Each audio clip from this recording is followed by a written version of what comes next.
샬롬, 사랑하는 GS교회 성도 여러분, 오늘은 8월 29일 월요일입니다. 또 8월의 마지막 월요일이 찾아왔네요. 8월 한 달 해주신 애 감사드리며 이번 한 주도 마지막 8월을 잘 마치고 9월을 시작하는 은혜의 한 주가 되기를 바랍니다. 오늘 찬송가는 412장 내 영혼의 그 깊은 데서 함께 찬양하시겠습니다.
아멘. 우리의 영혼의 깊은 데서 맑은 가락이 그 평온과 평화가 하나님께 주실 줄 믿습니다.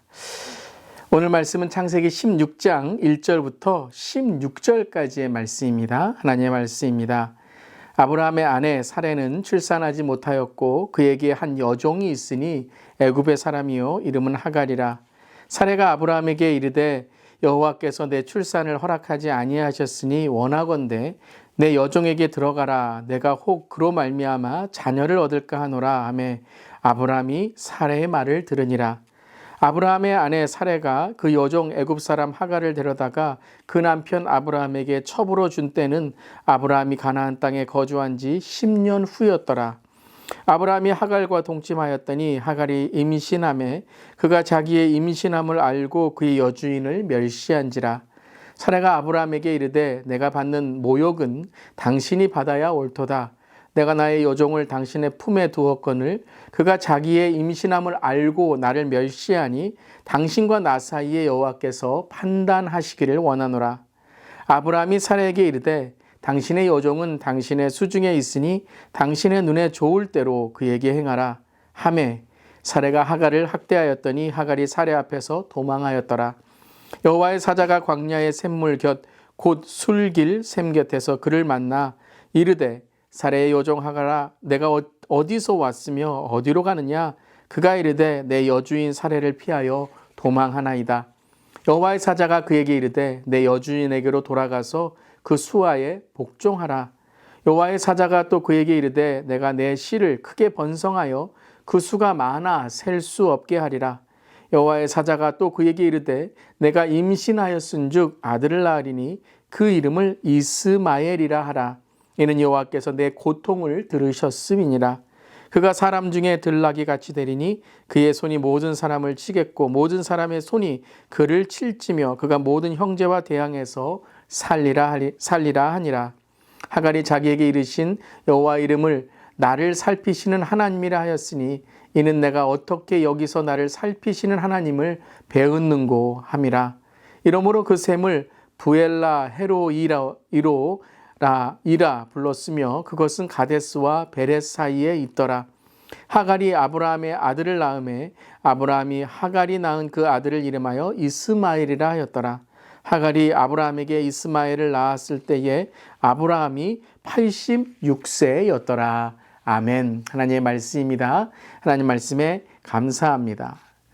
자, 우리의 삶 속에 참 기다리는 것은 어려운 일입니다. 근데 기다림을 볼 때 기다림은 두 가지의 그러한 모습이 있습니다. 첫 번째 모습은 소극적인 기다림이고 두 번째 기다림은 적극적인 기다림입니다. 근데 이 두 가지의 기다림이 다른 그러한 모습이 있는데요. 그 이유는 무엇인가? 소극적인 기다림은 왜 내가 기다리는지 모르기 때문에 그저 기다리기만 하다가 조급해지고 짜증이 나고 끝내는 원망을 하게 되는 것이죠.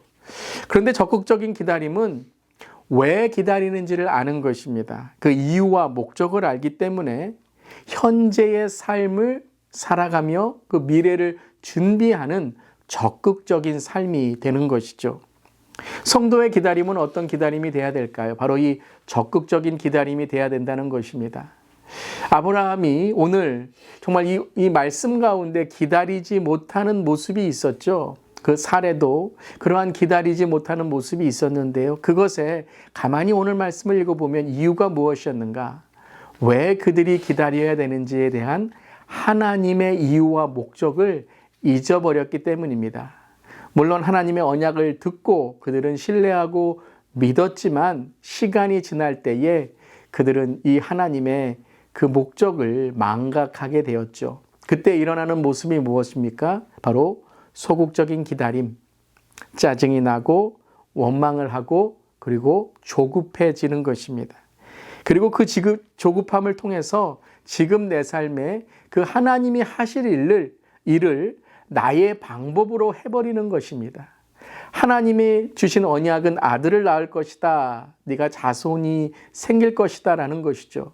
그 아들을 낳는 것을 이제는 기다리는 이유를 모르기 때문에 자기의 방법으로 해버리는 것이죠. 눈에 보이기에는 하나님이 주신 언약을 내가 이루는 것처럼 보이지만 그것은 결코 하나님이 하시는 일이 아니라는 것입니다. 오늘 16장을 읽으며 우리의 삶을 돌아봅시다. 우리도 하나님의 일을 한다고 하며 하나님이 하시는 일을 기다린다고 하며 어찌 보면 내 방법으로, 내 생각으로, 그리고 내가 이루는 일들이 있지 않습니까? 그때 우리는 오늘 이러한 이스마엘의 그런 고통, 또한 하갈의 고통, 그리고 아브라함 가정의 이러한 불화의 모습을 일으킬 수 있다는 것이죠. 오늘 10장을 읽으며 우리가 적극적인 기다림을 다시 한번 생각해 봅시다. 하나님은 오늘 나에게 왜 기다리라고 하시는가? 기다림의 이유와 목적을 생각하시면서 하나님의 뜻을 다시 한번 새기는 우리 모두 되기를 바랍니다. 오늘 말씀은 우리가 읽었기 때문에 여러분 전체 내용 잘 아시죠? 사레가 하갈을 아브라함에게 아내로 줍니다. 하나님께서 약속을 하셨는데 가나안 땅에 거주한 지 10년이 지났기 때문에 이제 하나님이 정말 그 언약을 잊으셨구나라고 생각했던 것이죠. 그때 사레가 자기의 방법으로 하게 됩니다. 하지만 사레의 예상과 달리 하갈이 임신하자 여주인이었던 사레를 멸시합니다. 내가 너를 이렇게 호의를 베풀어서 너를 이렇게 생각했는데 네가 나를 멸시해? 네가 뭐 임신했다고 해서 나를 깔봐? 라고 어찌 보면 저는 오늘 이 사레의 모습이 자격지심, 사레 자신이 그렇게 생각함으로써 물론 하갈도 그러한 멸시적인 모습이 있었겠지만 사레의 마음 깊은 곳에 있었던 상처와 쓴뿌리로 인한 것이었다라고 생각합니다. 그래서 사레는 결국 아브라함에게 억울함을 호소하고 당신 때문에 이런 일이 일어났습니다 라고 하며 하갈을 학대하게 되죠. 자, 첫 번째 불화는 무엇이었습니까? 부부간의 불화가 이루어집니다. 잘못된 하나님의 계획을 깨닫지 못하고 그런 내 자신의 방식으로 이룰 때에 가장 가까운 사람과의 관계가 바로 갈등이 일어나는 것이죠. 우리도 우리의 삶을 한번 돌아봅시다. 부부나 가까운 가족이나 성도 간에 그러한 불화가 있을 때에는 이것은 하나님이 이루시는 일이 아니구나라는 것을 생각해 보는 것입니다. 그래서 끝내 하갈은 학대를 이기지 못해서 도망가게 됩니다. 바로 하갈의 이 고통이 이어지는 것이죠. 이 아브라함과 사레의 관계의 어려움 속에서 하나님의 계획을 잃어버렸을 때 다른 3자를 개입하게 해서 그 사람이 고통받는 일까지 이루어진다는 것입니다. 그래서 하갈이 6절에 이제 도망을 가게 됩니다. 그때의 도망을 가는 모습 속에서 이제 7절에 여호와의 사자가 하갈을 만나게 되죠. 하나님의 사자가 도망하는 하갈에게 나타나게 되고 그리고 하갈에게 여주인에게 돌아가 복종하라라고 명령하십니다. 참 어려운 일일 것입니다. 하지만 이것이 화해의 시작이고 화목의 시작이라는 것이죠. 도망가면 여전히 하갈은 도망자의 삶을 살고 여전히 노예로서 계속해서 그는 자기의 과거에 묶여있는 삶을 살게 되는 것이죠. 하지만 하나님의 뜻은 아브라함만이 아니라 하갈에게도 하나님의 뜻이 이루어지는데요. 돌아가 화해하고 화목하고 하갈로 하여금 이스마엘을 낳게끔 하시는 것이죠. 하나님의 보살피심이 오늘 이 말씀 속에 느껴집니다. 그래서 11절에 그 이름을 이스마엘이라 하라. 이는 여호와께서 내 고통을 들으셨습니다. 그리고 13절에 하갈이 자기에게 이르신 여호와의 이름을 나를 살피신 하나님이라 하였다. 이는 내가 어떻게 여기서 나를 살피시는 하나님을 배웠는고 함이라라고 고백하고 있습니다. 하나님은 어떤 분이십니까? 고통을 들으시고 그리고 살피시는 하나님이시다라는 거예요. 이것이 아브라함만이 아니라 바로 오늘 노예 여종 하갈에게까지 하나님은 살피시는 하나님이시다. 고통을 들으시는 하나님이시다라고 말씀하십니다. 자, 첫 번째 오늘 말씀의 깨달음은요. 여러분 아브라함에게 주신 하나님의 언약 12장에 이런 하나님의 언약이었죠. 너로 말미암아 다른 사람이 복을 얻으리라. 근데 아브라함으로 인하여 사레로 인하여 바로 다른 사람이 고통을 받게 되었죠. 오늘 우리로 인하여 누군가 고통을 받는다면 그것은 하나님의 뜻이 아닙니다. 우리로 하여금 용서가 있고 우리로 하여금 화해가 있고 우리로 하여금 다른 사람에게 격려가 있고 우리로 하여금 때로는 우리가 잘못이나 실수가 있을 때에 다른 사람에게 미안하다는 말은 한마디를 통해서 그와의 관계가 다시 한번 회복되는 것이 바로 하나님의 뜻이다라는 것입니다. 두 번째는 이러한 인간의 고통과 이런 인간의 실수 속에서 하나님은 여전히 살피시고 고통을 들으시는 하나님이시다. 하갈까지도 하나님은 보살피시는 하나님이시다라는 것입니다. 하나님으로 인하여 우리는 오늘도 은혜를 받고 보호와 하나님의 보살핌으로 살아갈 수 있는 것입니다. 오늘 하나님의 은혜에 감사하며 또한 우리 주위에 고통받는 자들을, 하나님의 은혜가 필요한 자들을 하나님께로 인도하며 오늘 우리의 말과 행동을 통하여 서로를 위로하고 또한 고통받는 자들에게 하나님의 사랑을 전하는 우리 모두 되기를 바랍니다. 저 여러분으로 인하여, 우리 교회로 인하여, 믿는 자들로 인하여 오늘 하나님의 나라가 우리의 삶과 이 땅에 임하며 하나님의 은혜가 흘러가기를 주님의 이름으로 축원하며 기도합니다. 아멘. 기도하시겠습니다. 하나님, 세상적인 방법을 시도했다가 고통에 빠진 사례와 같은 전철을 밟지 않길 원합니다. 하나님 약속이 이루어질 때까지 인내하지 못하고 조급해하며 믿음 없는 모습을 보이는 우리를 용서하여 주시고 도와주시옵소서. 인간의 잘못으로 잉태된 자, 학대받는 자도 살피시는 자비의 하나님, 은혜의 하나님을 오늘 감사드리며 특별히 전하게 하시옵소서. 오늘도 말씀 가운데 깨달음을 우리의 삶에 적용하며 오늘도 하나님의 은혜를, 축복을 흘려보내는 축복의 통로, 하나님의 은혜의 통로 되기를 원합니다. 주님 인도하여 주시옵소서. 주님 감사드리며 예수님의 이름으로 기도드리옵나이다. 아멘. 오늘도 주님의 크신 은혜가 함께 하시길 바랍니다. 아멘.